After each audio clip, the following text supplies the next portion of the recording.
Welcome to Warrior Stories. My name is Susanna Clark Taylor. Today is November 18th, 2022, and my guest today is Hellen Shakele from Zambia. Hi, Hellen. Hi, Susanna. How are you? I'm good. How are you doing? I'm fine, thank you. Wonderful. So And I was thank you. thinking that I would like to share how the two of us know one another, and maybe you can educate me a little bit on how you got connected. So both of us recently took a training program for advocacy work through the National Family Association for Deaf Blind, which is a US-based organization. I don't think I've ever asked you this. I'm curious, how did you get connected with NFADB? I got connected through Facebook. I've got my cousin who is living in the US. There was a time that posted something on Facebook. So he did a screenshot and then he sent it to me. So I read and then I wrote an email to them. So that's how I got to know Jacqueline and Yeah, Patty. Patty and Melanie. Yes, so that's how I was welcomed, and then that's how I started attending their meetings on Thursdays. Yeah. And then they paid a membership for me. Oh, wonderful. That's how I got interested, because I wanted to learn something from the association so that I can help and gain some knowledge. Right. And help children here in Zambia who are living with deaf blindness. That's awesome. I'm so glad that you did. And through the training that we had for advocates, that's where I got to meet you now. Well, I have considered it a privilege getting to know you the last couple of weeks. I've learned a lot from you already, and I'm looking forward to our discussion. And I will admit that I have a lot to learn from you. There are things, well, most things I will admit about Zambia that I don't know, and I don't know necessarily how everything works over there compared to how it works here in America. I look forward to our conversation, and I'm hoping that I learn a lot and am able to get educated by you. So thank you for coming on Warrior Stories. Tell me about the day that changed your life forever with your daughter. Tell us what her name is and tell us how old she is. My daughter is 13. Her real name's Luyando. When she was born, everything was okay. I had no more delivery. She cried at birth, and we only stayed a day and a half in hospital, and then I was discharged. I went home just a few hours after birth. She had some pus that was coming out of the eyes. Yeah, so I noticed that, and then I told my aunt Lulu, we call her Lulu sometimes. Auntie told me, she checked, we opened the eyes, they were small, and then they were reddish inside. Auntie told me, no, I think when you get back for postnatal, you try to explain to the nurses. So after 1 week, I got her back for postnatal, and then I told the nurses about the situation for the eyes. So they checked. They told me, because here in Africa, we have even traditional beliefs. So they first told me to say, okay, we are going to check, and then we'll tell you what next. So when they checked, they said, okay, they are not really bad, but maybe like for now, what you can do is you can squeeze in breast milk. So I started putting breast milk in her eyes. I could squeeze a little bit, and then like it was trying to clear some of those liquid that was coming out. Yeah. Right. She was put on a scale, and then she repeated the same birth weight, because when she was born, she was 2.7 kilograms. You can imagine, after 1 week of breastfeeding her, and then we go back for postnatal, then she repeated the same birth weight. They got worried. The nurses got worried. The doctors got worried. I also got worried, because, when a child is born and then when they are breastfed for a week, the weight has to change. It has to increase. Like, I was also hoping to see the weight increase, like maybe from 2.7 maybe to 3 kgs or 3.5. But then I was surprised that she repeated the same birth weight. So they thought that maybe there was something wrong with the scale. Mm-hmm. And then they brought about 3 to 4 scales. So they tried the first scale, it rated the same 2.7. They tried another scale, it showed the same. They tried third one, there's something wrong. Maybe you haven't been breastfeeding the baby. And then they were on me now. They were like, maybe you haven't been breastfeeding the baby. Like, what are you doing like wrong? every day? Yes. What are you doing? What has made the baby to repeat the same birth weight? So I had to explain, to say, no, I've been breastfeeding her. She was responding well even to the breastfeeding. So everything started at that point. But it's not on that day that I was told that she had problems. And even when she was born, I was so blank, I didn't know that she was born with congenital deaf blindness. Right. Yeah, so we came back. So from postnatal, I was given 2 weeks to take her back. So I said, okay, you go back with her home. And then I was given some medicine for the eyes. So they said, you keep dropping in the eyes for 2 weeks, then you bring her back to the hospital. So I went home and then I started using the same medicine for 2 weeks. But then they cleared, but I could see she still had a problem to open them and see the way a child is supposed to see when they're, when they're born and when they're still babies. There's a difference, So after, there's a difference, yes. With my daughter who has deaf blindness and my typical children, when they were babies, I could see a difference in the way their eyes looked. And I didn't realize my daughter was blind yet, but there was something different about the way her eyes looked than my other children. And when I learned later that she couldn't see, everything came together. I realized, oh, that's why her eyes look different. That's why it doesn't look like she's seeing me when I look into her eyes. There was a distinct difference. For me, it was even a little bit harder because she was my firstborn. Oh. I couldn't even compare her to other children. Right. So, you didn't know. but still, I just had that feeling to say, I think there's something wrong with the eyes.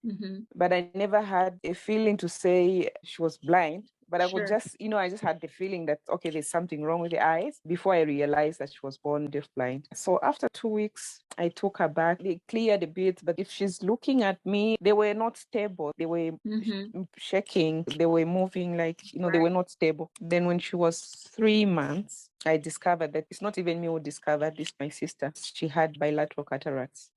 So like she was born with them, but then they were small and then they started growing. My sister discovered to say, Lulu has something on the pew. And then I was like, does she have something on the pew? And then my sister was like, yes.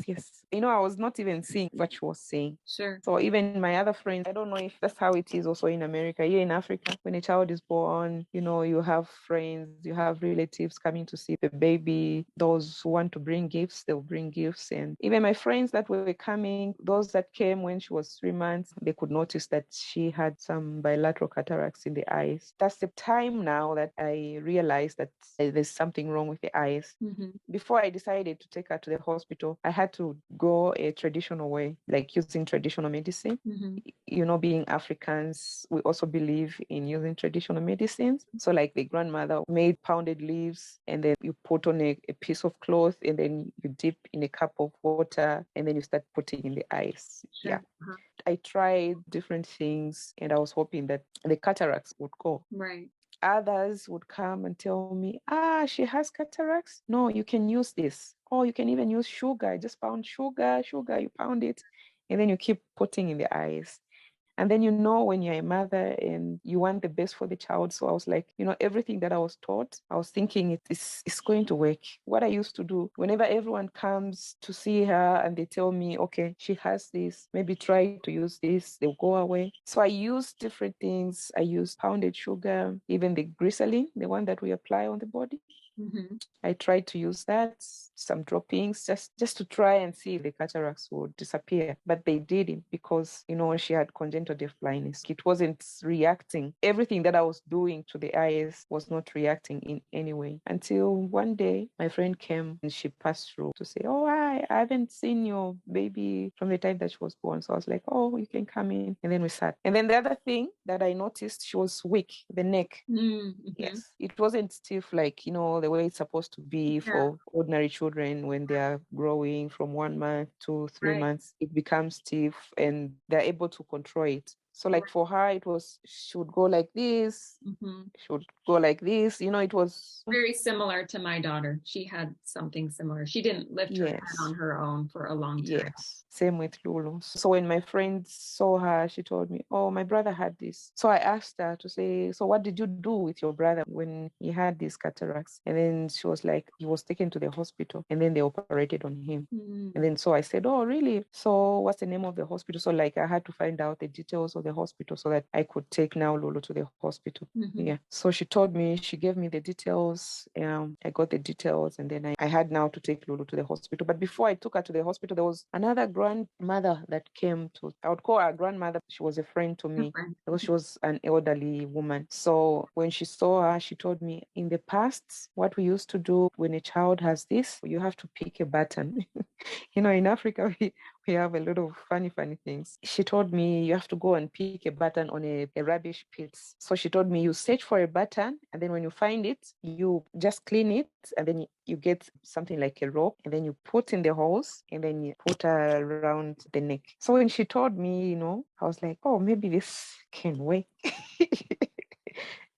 Maybe this can work. Yeah. So I had to go on the rubbish pits. I got a stick, and then I was like, trying to find a button, trying to Right. find a button. But when I went the first day, I couldn't find it.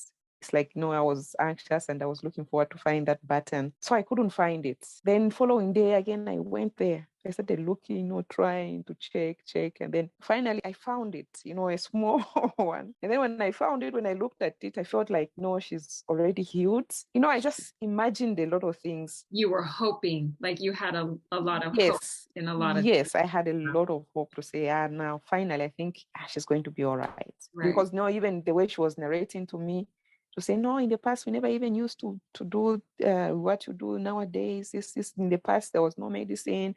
Yeah. So, like, we used to do this. Our grandmothers used to do this. They would just get this, and the child would be okay. So, your child would be okay. Just go and look for that button. Right. So, when I got it, I just had that great hope to say, Yeah. she's going to see, and everything that is troubling her is Right. like will just come to a stop.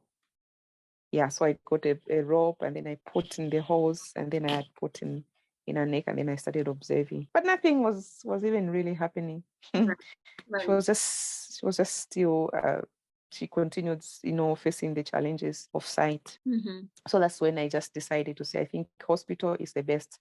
And then I discovered that I had a book. It had different diseases, Mm-hmm. and then it had also treatments. Right. So I went to the contents, and then I found where it was written eye diseases. So I went to that page, and then I started trying to start learning about different eye diseases. So Mm-hmm. that's when I came across cataracts. Right. So I had to take time to read what are these cataracts and how do they come about and what's the treatment for them. Right. So I read that book, and then there was even treatment, person being operated on. Right. So after reading that book, I think I just gained that confidence to say, I think the best thing is to take the child to the hospital Right. and have her operated. Maybe, yeah, that way will be fine. Mm-hmm. So yeah, just when she was in the 3 months, going to 4 months, that's when I took her now to the hospital. Mm-hmm. So now when I went to the hospital, is when now I learned that Lulu was born with congenital deaf blindness.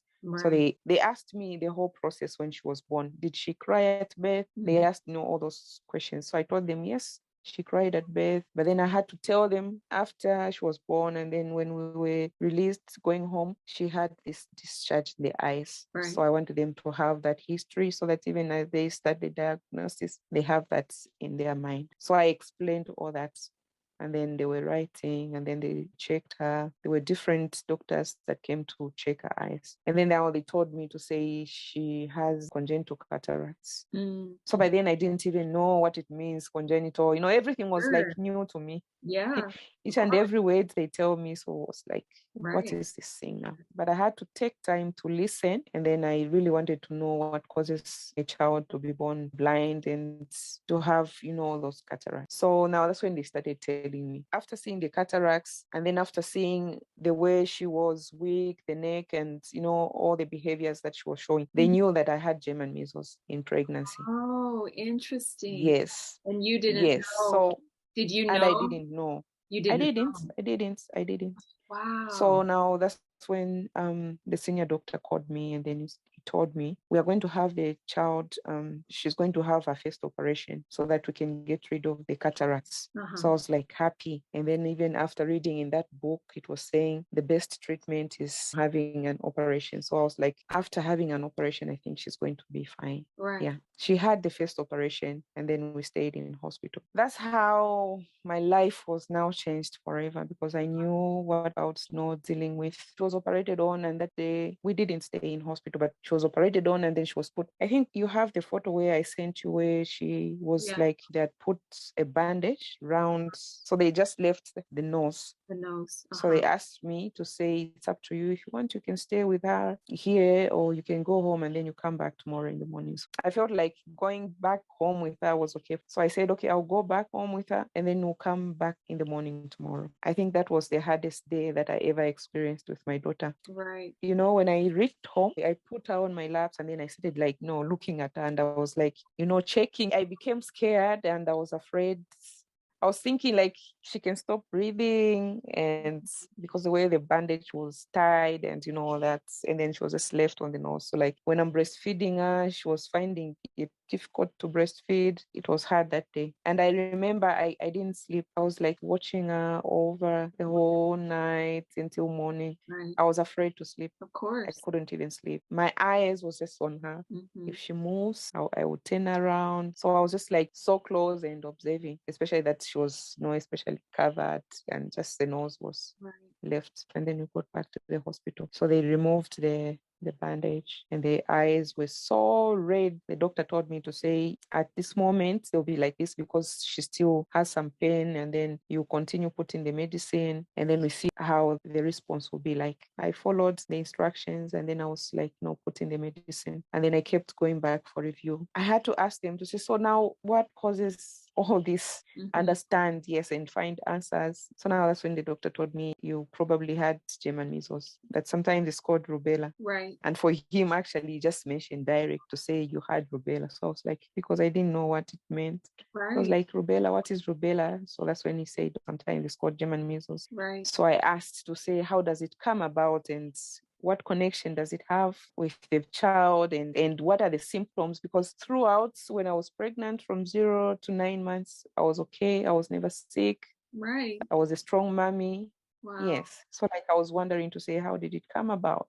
Right. So now he started telling me to say, no, the symptom is rash. It's a red rash. So he told me sometimes it will come out like, the whole body. Then sometimes it will come just on the belly button, just a simple rash, and then it goes inside. You didn't notice anything like that? I didn't, but then I remember before I got pregnant, I had that rash. Interesting. There was a time that in government clinics, there was a time when there was strike. So there were government doctors, they were not working. They wanted their wages to be increased. They were on strike? On strike, yes. So I went to a private hospital. So now I showed them that I have this rash. For them, they just said it's an allergy. So it's like the medicine that I was given was just to make it disappear. Right. But then that, I think for me, I started like connecting, and I started thinking to say, I think that was the German measles. And then the time that I got pregnant, it was still active. I still had it. Right. I made a connection. I think that's where I was given medicine, but the medicine that I was given was not to heal it, because it's like also them, they didn't know German measles. Right. All they did was just to give me a cream to apply and just to make it appear. And that's what I did. But I had to explain to the doctors that before I got pregnant, I had this rash. The doctor asked me, how were you feeling in your mouth? Were you feeling the taste? And, he asked a lot of questions. And then the way I was responding, he was like, writing. And he told me that I think it was because I had even in the mouth, red in my eyes. It was red. Anything that I ate had no taste. Right. Whether a fruit, whether anything juicy. Those are symptoms of German measles. I've heard of German measles. I remember my mother talking about them. She didn't have them, but I remember learning about them from her, but I don't know a lot about it. So those are symptoms that you get the rash in your mouth? Yeah, like for me, I took time now even to read about it. Everything that I was taught, I would just want to find out, read and understand. So when I was told that I had German measles, I had to go read and know about it. Right. So he explained now to say, you had German measles.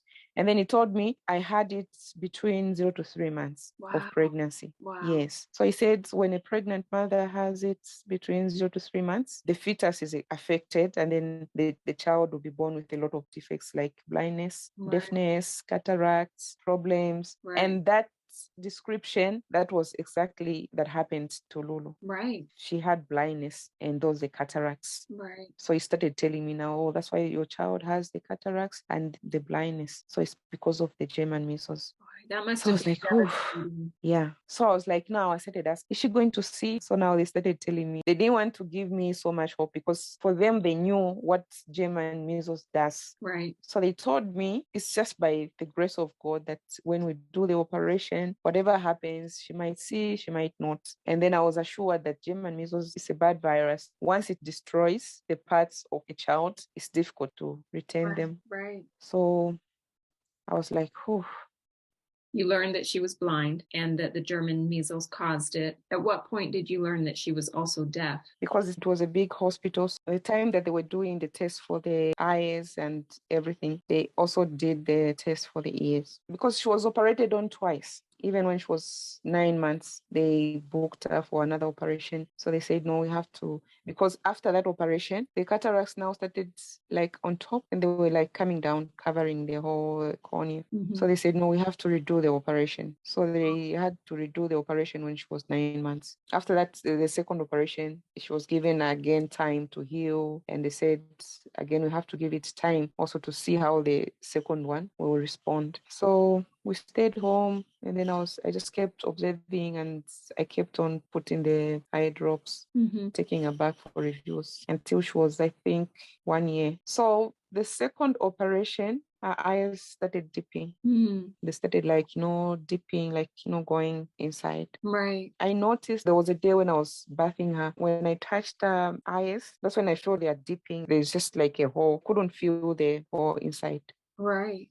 I was worried, I had to take her back. I told them to say, I've seen the eyes, they are dipping, and then I don't feel the balls inside. So they said, no, since she's still undergoing the operation, so just give her time. Mm-hmm. But I was worried because I could see that there was something wrong Mm-hmm. again. When I took her for another review, they said we try to operate again. So I was like, no. I refused the third operation. They wanted to operate, and I said, I think this time around, I think maybe let's try to give her time. Right. Yeah, don't want her to go through another operation. Sure. I told them the first operation and the second operation has failed. So I said, okay, we're going to take your decision and then you can bring the child back when you feel like bringing her. Uh-huh. So that's when they got all the results now, and then they started reading the results to me. So that's when we were discussing on the third operation, because we used to go direct to the theater. So like even the time that we were discussing on the third operation, we were already in the theater. Uh-huh. Then I was outside, she was with them. So there's that round hall in the theater. I don't know how hospitals are in America, but yeah, there's a where you can talk to doctors. There's a Sure. glass, and then Right. there's a round hall so where they can communicate to you Okay. when the child is in the theater. Yes. Oh, do you mean the operating room when you say theater? Yes, the Yeah. operating room, yes. So Uh-huh. in the operating room, you find that there's a glass and then there's a small hall where you can Sure. communicate with them. Uh-huh. Yes. So when I was talking to the other doctor, when he was telling me about the third operation, there were three other doctors in the operating room. The one that did the test for the ears. Uh-huh. So I just hear them now talking in the operating room to say, this baby also doesn't hear. Oh my goodness. I asked now the one that I was talking to say, Doctor, does my baby also not hear? Oh my gosh, Helen. So the one that I was talking to, he saw that I've heard those three talking in the operating room that my baby does not hear. He tried to cover up and say, no, they're saying that your baby cannot see. They didn't say that your baby doesn't hear. Right. But like I heard them, Right. You Yeah. heard them say it. Right. I heard them say it. Yeah. So he said, no, we are going to give you the final results and then we would like you to go to a bigger hospital for further investigations. So psychologically, I knew that for them to refer me to a bigger hospital, now I connected to what I heard Right. to those three doctors in the operating room. Right. So I had that feeling to say, I think there's again something wrong. Mhm. So now he started telling me, your daughter has completely lost sight in one eye. Then the other one is showing some life, but still the sight won't be that much. So now I asked him, so in short, are you implying my child is blind? Is she completely blind? Let me just know. Is she Right. completely blind or there's some sight or... Right. So now, because he knew that she was completely blind, Right. and just to tell me that your child is completely blind, also, I don't know, like he was feeling bad because he already knew that she's also deaf. Right.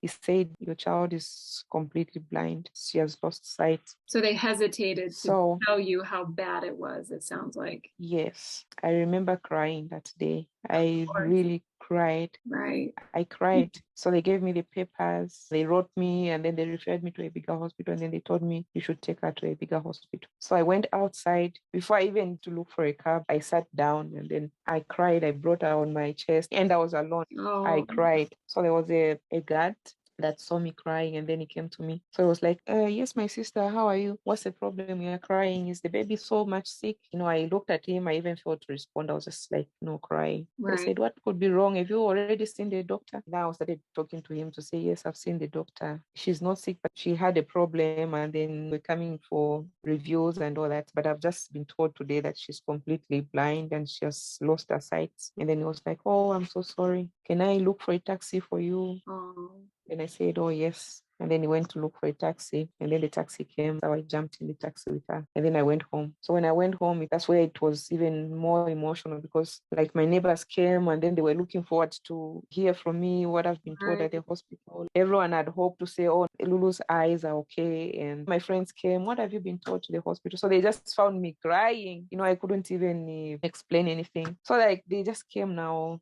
First, they started comforting me. And then when I called, is when I started now explaining. Lulu will never see again. Oh my She has God. no sight.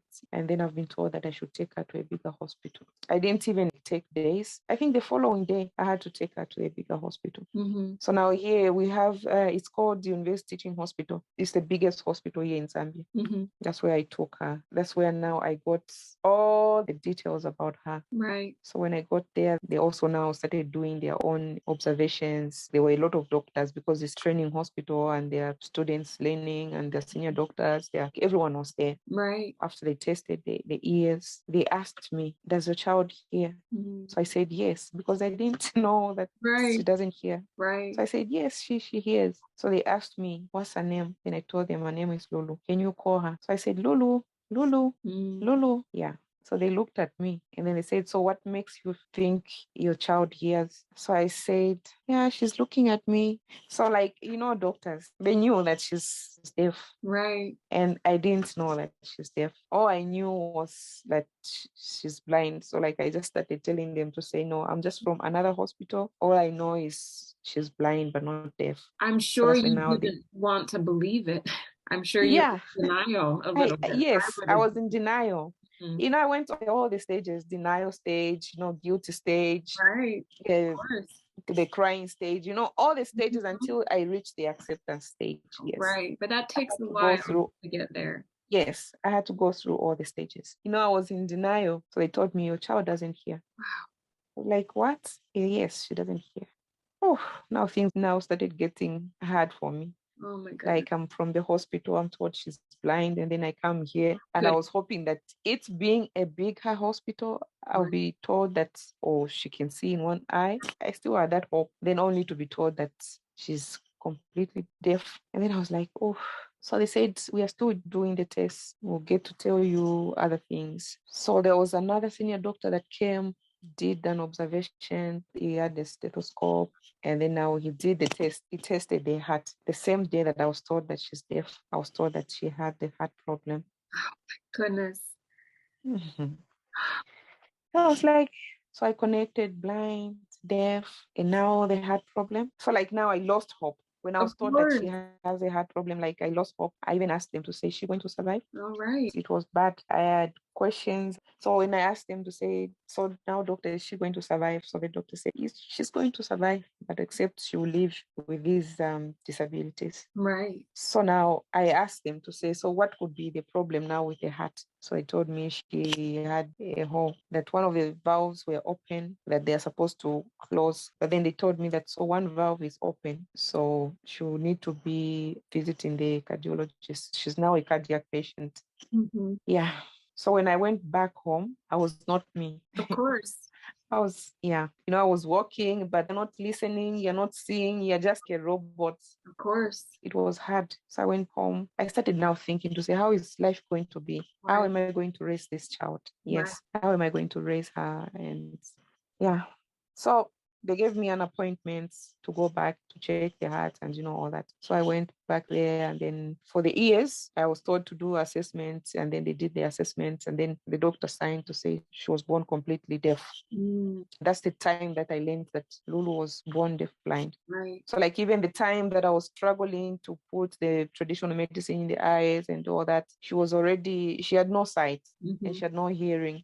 And that's the reason she had a soft neck, because she could not see and she could not hear anything. Right. Yes. So they explained all that to me to say, okay, that's why you saw all those things in the child, because she had no hearing and she had no. So they asked me to say, what other things did you notice after being told she was blind? The period that we were going to the hospital for the eye reviews. Some of the things that I was noticing, you find that when you're playing music and if she's sleeping, babies cry when they are small. When they are sleeping and then you play loud music. So like when they wake up, you find that when their hearing is okay, they will cry. Right. But like for Lulu, you just find the eyes open, but not responding to any sound. Right. Yeah. And then if she's lying, she was not affording to turn the head, putting it this side. So your child is born deaf blindness because you had germ measles. Right. So That must have been so devastating. Yeah. So when they told me germ measles, because I was already taught at the eye hospital, Right. so I understood what they meant. And then I also told them to say that's what I was taught at the eye hospital, that I had germ measles. And then the way that doctor explained at the eye hospital, it was the same explanation with the one at the bigger hospital.